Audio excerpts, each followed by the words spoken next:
नमस्कार दोस्तों, भारत की अर्थव्यवस्था ने बड़ा कारनामा कर दिखाया है। अब भारत जापान को पछाड़कर दुनिया की चौथी अर्थव्यवस्था बन गया है। 2030 तक भारत की जीडीपी 7.3 ट्रिलियन डॉलर की अनुमानतः हो जाएगी। भारत धीरे धीरे सुपर पावर बनने की ओर अग्रसर है, मगर भारत में प्रति व्यक्ति आय की गंभीर समस्या बनी हुई है। देश की लगभग आधी आबादी महीने की 15,000 रुपए भी नहीं कमा पाती। यह भी एक देश की सच्चाई है। वहीं पर गृह मंत्री अमित शाह ने पश्चिम बंगाल के एक प्रेस कॉन्फ्रेंस के दौरान ममता बनर्जी पर बड़ा हमला बोला है। गृह मंत्री अमित शाह ने घुसपैठियों के मुद्दे पर चुनाव लड़ने का ऐलान कर दिया है। ममता बनर्जी के देशभक्ति पर सवाल खड़ा किया और घुसपैठियों को कंट्रोल करने के लिए केवल बीजेपी को देशभक्त पार्टी घोषित की और इसके साथ ही साथ ममता बनर्जी पर देशभक्ति पर बड़ा सवाल खड़ा कर दिया। मगर सबसे बड़ा सवाल यह है कि 12 साल से गृह मंत्री हैं, बॉर्डर की सुरक्षा अमित शाह की जिम्मेदारी है, मगर अपनी नाकामी को छुपाने के लिए ममता बनर्जी को जिम्मेदार ठहराना कितना हद तक सही है। यकीन मानिए दोस्तों, पश्चिम बंगाल का चुनाव बहुत दिलचस्प होने वाला है। अगले 4 महीने पश्चिम बंगाल में इसी तरह की सरगर्मी नजर आएगी। वहीं पे ईरान एक समय लोकतंत्र देश था। उस वक्त ईरान के लोग मनपसंद कपड़े पहनते थे और मनचाही जगह पे घूम सकते थे, मगर 1979 में एक इस्लामिक क्रांति हुई और पूरा ईरान इस्लामिक मजहबी सोच में डूब गया। एक इस्लामिक सोच का नया तानाशाह आया और महिलाओं को बुर्का और हिजाब में पूरी तरह से जकड़ दिया। तब से ईरान की महिलाओं की जिंदगी पूरी तरह से नर्क बन गई है और ईरान में 10 से 15 साल की बच्चियों की शादी करा दी जाती है। जो भी पिता किसी बच्ची को गोद लेता है वह उसकी बेटी होती है, मगर उस बेटी को भी 15 साल की उम्र में वह पिता उसके साथ शादी कर सकता है और अय्याशी की जिंदगी जी सकता है। इस प्रकार की नर्क भरी जिंदगी से ईरान की महिलाएं ऊब गईं और एक बार फिर ईरान की सड़कों पर पूरी तरह से हुजूम जो है उमड़ चुका है। पुरुष और महिलाएं पूरी तरह से ईरान में प्रोटेस्ट कर रही हैं। आप वीडियो को देख के समझ सकते हैं।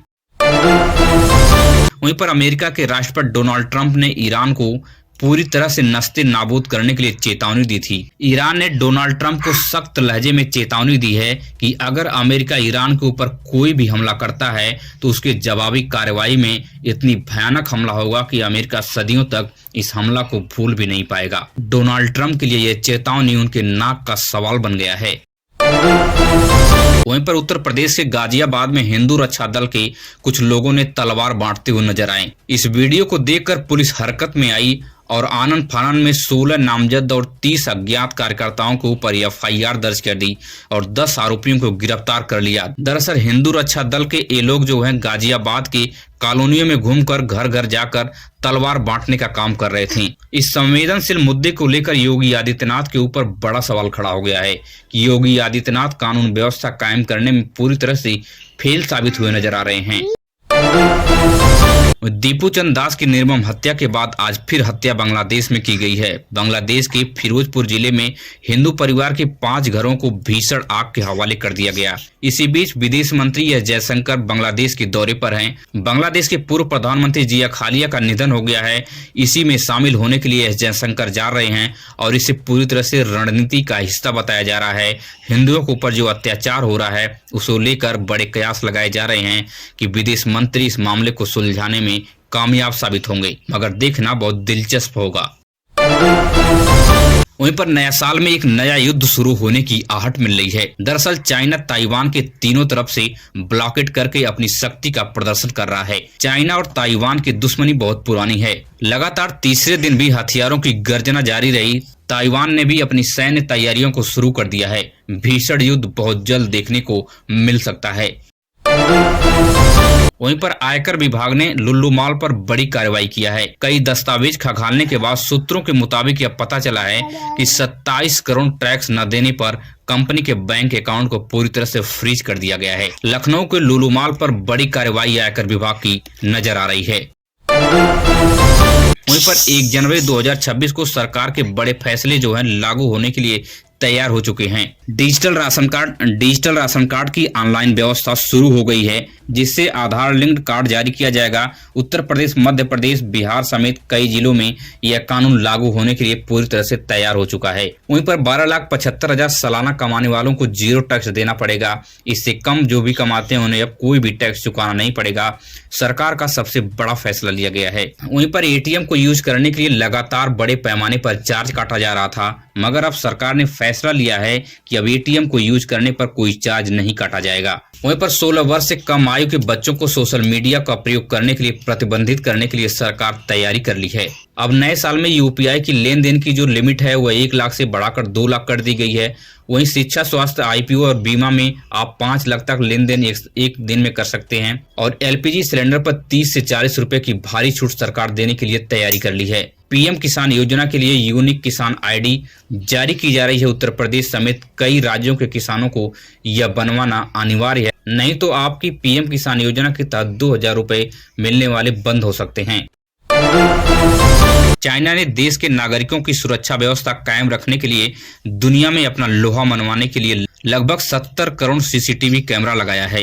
मतलब हर 2 व्यक्ति पर एक सीसीटीवी कैमरा निगरानी कर रहा है। मगर वहीं भारत पर लगातार बलात्कार, मर्डर और गुंडागर्दी के मामले सामने आ रहे हैं। अभी उत्तराखंड से एंजल चकमा की पूरी तरह से मौत के घाट उतार दिया गया। यहाँ पे कानून व्यवस्था पूरी तरह से ध्वस्त हो चुकी है।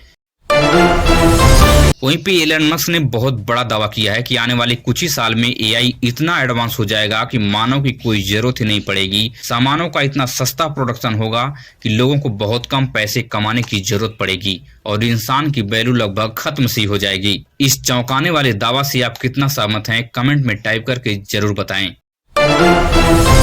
वहीं पर नए साल में 160 ट्रेनों की समय सारणी में बड़ा बदलाव कर दिया गया है। नॉर्थ ईस्टर्न रेलवे ने सभी ट्रेनों की आने जाने की समय सारणी जारी कर दी है। आप इसे देख ले, नहीं तो आपको आने जाने में काफी परेशानियों का सामना करना पड़ सकता है। वहीं पर राजस्थान के धौलपुर से हैरान करने वाला बड़ा मामला सामने आ रहा है। दरअसल नाबालिग से बलात्कार करने वाला राजेंद्र सिंह सिसोदिया उत्तर प्रदेश के वृंदावन में बुर्का और लिपस्टिक लगाकर छुपा था। मथुरा के वृंदावन से पुलिस ने इसे गिरफ्तार की है। इस दुर्दांत अपराधी राजेंद्र सिसोदिया पर 5 केस पहले से दर्ज हैं। थाने से कोर्ट तक इस दरिंदे को पैदल मार्च कराकर ले जाया गया ताकि यह पता चले कि इस प्रकार की दरिंदगी किस तरह से आपके आस पड़ोस के लोग कर रहे हैं। ऐसे लोगों से आप काफी सावधान रहें। वहीं पर नए साल को बेहतरीन बनाने के लिए श्रद्धालुओं ने देश के प्रसिद्ध मंदिरों में धावा बोल दिया है। इतनी श्रद्धालु उमड़ रहे हैं कि 3 किलोमीटर लंबी बैरिकेडिंग करनी पड़ रही है काशी के मंदिर में। वहीं पर अयोध्या में इतनी भीड़ है कि वहां पे पैर डालने की जगह तक नहीं बची है। और मथुरा से अलर्ट जारी किया गया कि वृंदावन के सारे होटल बुक कर दिए गए हैं और 30% तक होटलों का किराया बढ़ा दिया गया है। इतने बड़े पैमाने पर श्रद्धालु नए साल में अपने जीवन को बेहतर बनाने के लिए मंदिरों की तरफ रुख कर गए हैं। वहीं पर उत्तर प्रदेश के मुख्यमंत्री योगी आदित्यनाथ पर इलाहाबाद हाई कोर्ट ने 20 लाख का जुर्माना ठोक दिया है। योगी आदित्यनाथ का बुलडोजर एक्शन भारी पड़ गया है। दरअसल कई मामले में योगी आदित्यनाथ का बुलडोजर एक्शन जो करने का जो तरीका था वह गलत पाया गया, इसलिए 20 लाख का भारी जुर्माना उत्तर प्रदेश सरकार पर ठोक दिया गया है। वहीं पर मध्य प्रदेश से दर्दनाक मामला सामने आ रहा है। देश के सबसे स्वच्छ शहर इंदौर में दूषित पानी पीने से एक साथ 5 लोगों की दर्दनाक मौत हो गई। 40 से ज्यादा लोगों की हालत गंभीर बताई जा रही है। स्वच्छता के नाम पर गरीब जनता के साथ सिर्फ धोखाधड़ी की गई है। मध्य प्रदेश की भारतीय जनता पार्टी की सरकार रोजमर्रा की जिंदगी में पानी की व्यवस्था करने में फेल साबित हुई है, जिसकी वजह से 5 मासूमों की जान चली गई।